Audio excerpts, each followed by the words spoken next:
No, this is nothing more than economic warfare. Can I prove it? Absolutely not, because I'm not in the White House and I'm not in the CIA, I'm not in the NSA, none of that shit. But I know it when I see it. Haiti is a perfect example. I've been to that island. Haiti and DR share the same island. So for one of these countries to be dirt fucking poor and the other one to be a great place for your American and European tourists to go and to have people slave for them means that tells me that this is about economic warfare. That's what it is. So you know what these people are saying, all these countries, and the average cryptocurrency person knows this. The average person is saying, you know what, these people said, fuck the US dollar. That's what they said, just like that. I'm not hiding my language. They said, fuck the US dollar. So you know what they're going to do? These countries, all of those African countries you hear about that are being stolen from, pilfered from by these European diamond oil thieves who are going over there and fighting these shadow wars and claiming that they're doing it because of ISIS. Yo, guess what? These countries have basically said, yeah, fuck the US dollar. What we're going to do is we're going to start cryptocurrency, or we're going to invest in cryptocurrencies, and we're going to create currencies that are not backed by the US dollar, which is not any longer backed by gold. I don't even know what backs it. Some people say it's a trust, but it's a fiat currency. So that's really a real problem with Bitcoin and all these cryptocurrencies. The problem is these things are still valued by crypto. The cryptocurrencies are valued by fiat money. So when you talk about how much Bitcoin is worth, the only way you can talk about what Bitcoin is worth is by talking about it as a dollar. Bitcoin does not have its own value. The problem is when the electricity goes out, when I turn my computer off, there is no more Bitcoin. It's value. Anonymous. People with chance develop so that they don't leave it the way they came in. Unlike those bullshit shit movies in Hollywood that show you that why in our hemisphere, the Western Hemisphere, Venezuela, as an oil-rich nation, is suffering what it's suffering. When that guy Chavez came out against Bush, all of a sudden Venezuela started having massive amounts of problems. No, this is nothing more than economic warfare. In 2017, the videos are still up because I never erased anything. 2017, as far as you know, I've constantly railed against the fact that America has been playing economic warfare against Venezuela. I've argued that America has been trying to usurp the Venezuelan government. Their government used to be Chavez as the leader, but now it's democratically elected Maduro. And we have been trying to install a puppet named Juan Guaido. Now, since most of you don't understand the history of the Ukraine anything more than what the liberal media tells you, you wouldn't probably know much about the coup that happened there either. So if you go type up 2014 Ukrainian Revolution, and you actually start reading about the Revolution of Dignity, maybe then you'd be a little bit more educated to know about the removal of pro-Russian Yanukovych, right there. See that name? Probably none of you have heard anything about him because from what I've seen on MSNBC and CNN, these motherfuckers don't tell you anything because you're listening to news that is all of a consensus. All of these people are telling you the same shit. And since y'all are so lazy mentally, you don't bother reading about the actual history and any of the stuff. But the reality is we removed this guy who was democratically elected. He was pro-Russian. And we allowed them to install a puppet that was going to allow us to continue to encroach on the Russians' borders. But that's a little bit too deep because that's not what I'm talking about right now. What I'm talking about today is Venezuela. So this video that I had in 2017, I swear to God, this must be providence. Either I'm a prophet or I've been given the gift of insight. America has fucked things up so badly that Saudi Arabian oil, Canadian oil imports aren't enough. I also showed you that American independence is actually technically a myth because we still import a large amount of oil, natural gas, and whatnot from outside. We're okay on coal. But the reality of the situation is we see right now how bad the energy policy is. And I've been complaining for years about the fact that we should have made friends with the Venezuelan government. and said, listen, ladies, see, here's the problem in Venezuela. Let's see. Young women impoverished. These poor girls in Venezuela got to sell their bodies for a snack. They got to sell their... Look at this shit. These Venezuelans, because of American sanctions, now we could have been purchasing oil from them for the last 5 years. They got to sell their babies because of our sanctions. We got Venezuelan mothers giving away babies. They got these Venezuelan young women, so like this one right here, because it's the thumbnail. These young women are selling themselves. They're selling themselves for sandwiches. Venezuelans struggle to afford food as hunger increases against America. 3 months ago, that was when this story, Venezuela, you can watch all this yourself. Collapse of Venezuela explained. Now, they're not going to tell you about trying to install Juan Guaido, but they will tell you about, oh yeah, the Venezuelans were communists, and that's why they went under. No, how about the fact that you are trying to control their oil supply, not helping them and sanctioning them?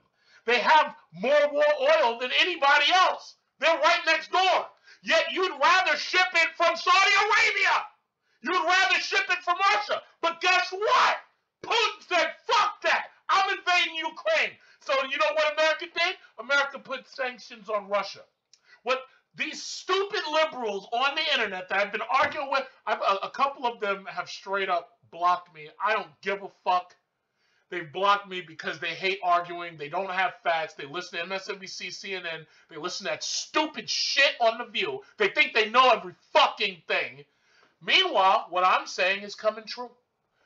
So anyway, Putin is going to continue to flatten Ukraine. He's going to flatten the Ukraine.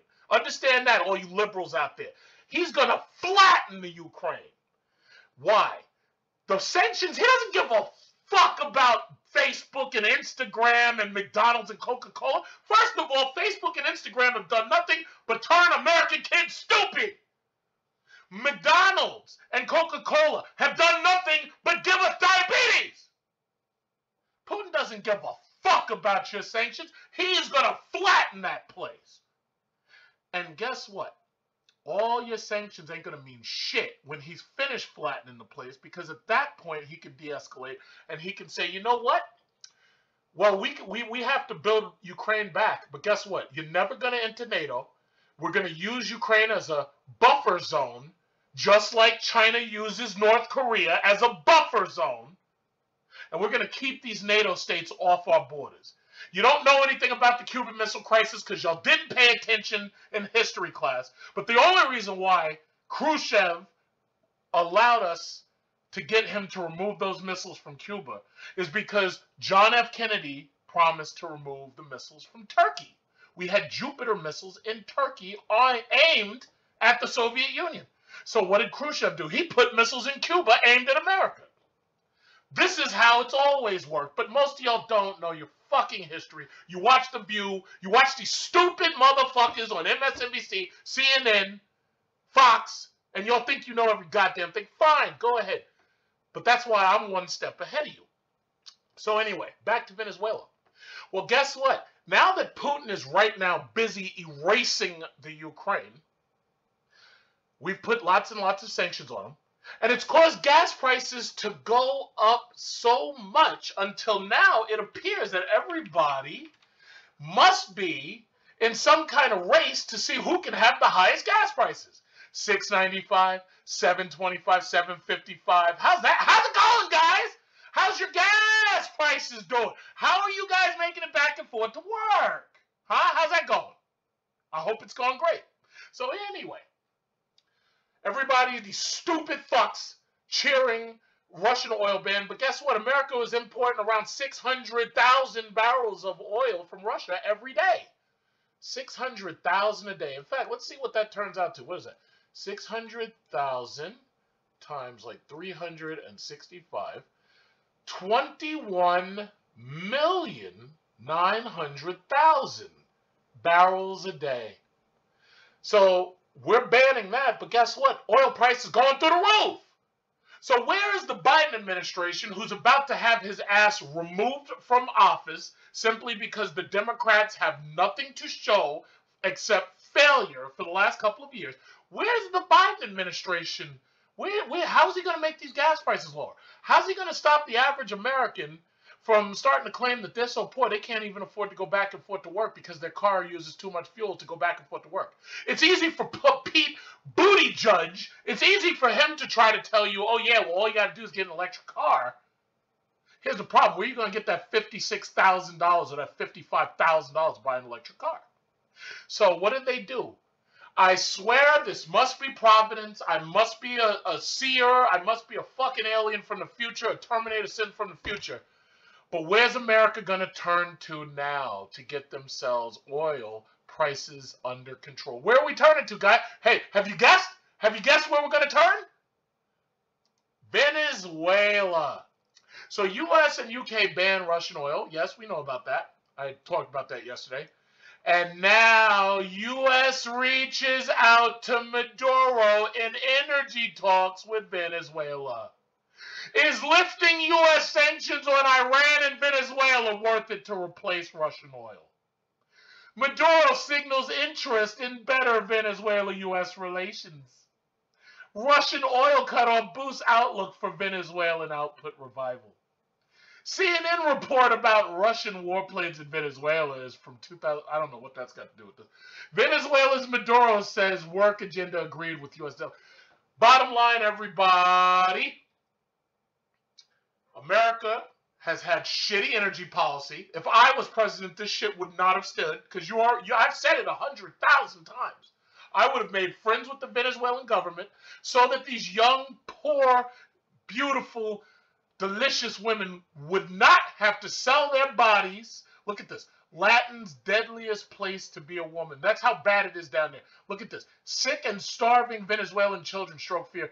So rather than worry about these young, brown-skinned women right here in our own hemisphere, and rather than say, you know what, Venezuela, we're going to be friends. We're going to send these women food for their children. We're going to send y'all breast milk and all that stuff and pacifiers and everything y'all need. We're going to be friends with you brown-skinned people down here. And we're going to stop worrying about all that oil coming over from Russia and Saudi Arabia. We're going to make friends with you right here. We're going to pump your oil. We're going to send you food for little Carlos right here.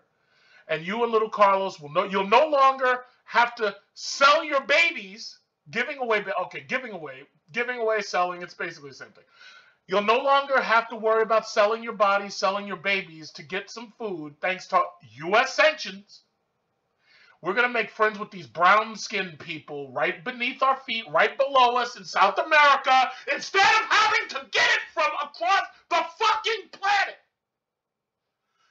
So I guess I should make the summation like this. I guess I should say, either God gifted me with foresight, or possibly being a chess player has made me so good at predicting the stupidity of these morons in office that the things that are going to happen, I somehow seem to be in tune with the future in a way where your stupid fucking decisions I have already mapped out, gamed out, and planned out.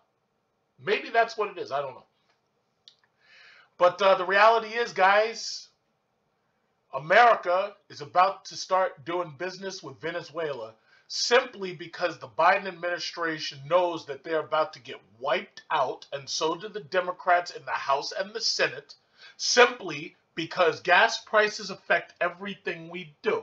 Going to work, going to school, going on vacation, going on recreation. I just got a fucking oil bill. They just filled up my oil tank in my house. They filled this fucking thing up. This thing, 250 gallons.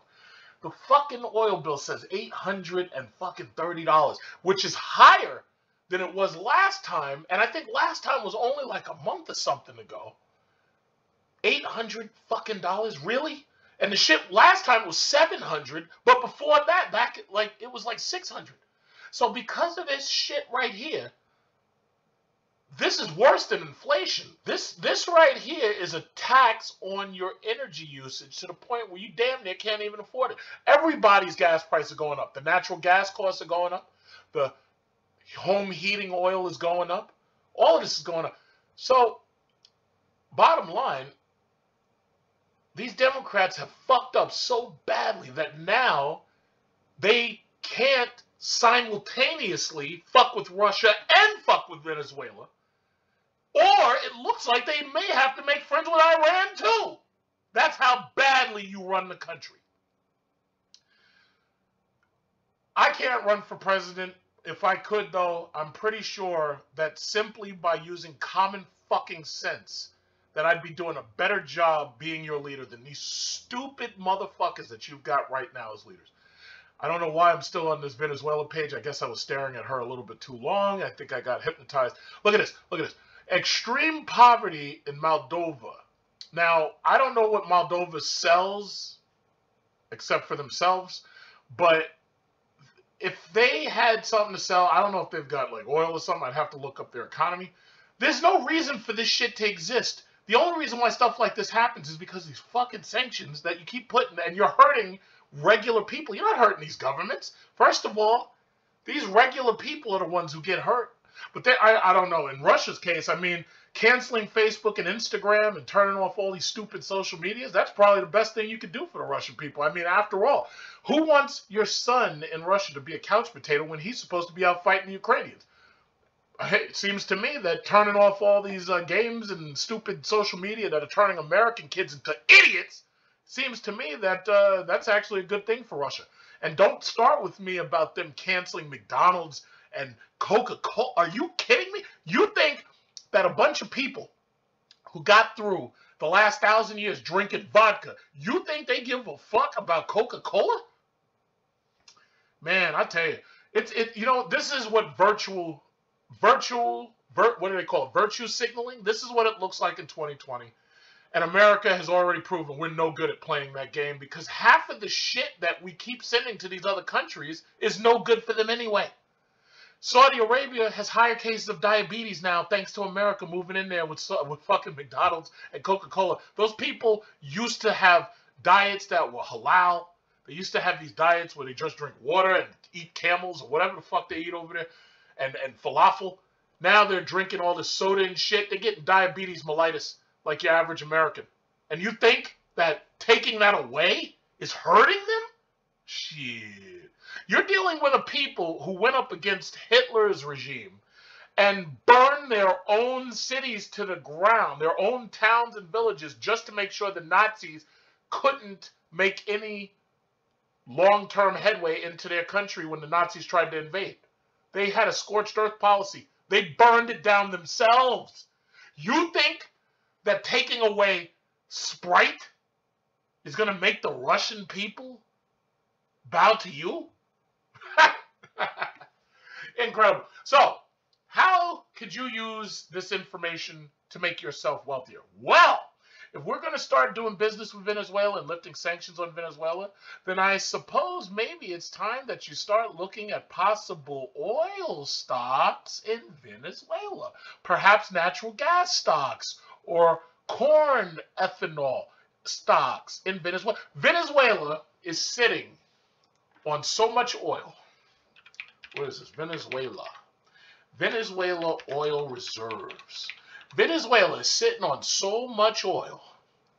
If I was president, we'd have already been in there. Look at this. Look at this shit. Look at this. Saudi Arabia is here. Canada's here. Russia's all the way over here. Look at this. Look at this. Venezuela's right there. Look at that shit. Look at that. But obviously, the Democrats want us to experience scarcity. They want us at each other's throats. They don't want us to have a lot. They want us fighting. They want the wars because a couple of them may get rich. They got stock holdings in Lockheed Martin. They got stock holdings in Boeing and Raytheon. These people are not looking out for the interests of this country. That's the sad thing about it. I saw this shit a long time ago. I kept saying it, kept saying it, kept saying it. Now look what's happening. Now they have no choice but to basically go and talk to the people who they should have been talking to years ago. Now we have to make friends with Venezuela. Here's another question. Why haven't we made friends with Cuba yet? They've got resources. They've got people. Is it because they're brown people that we don't worry about them?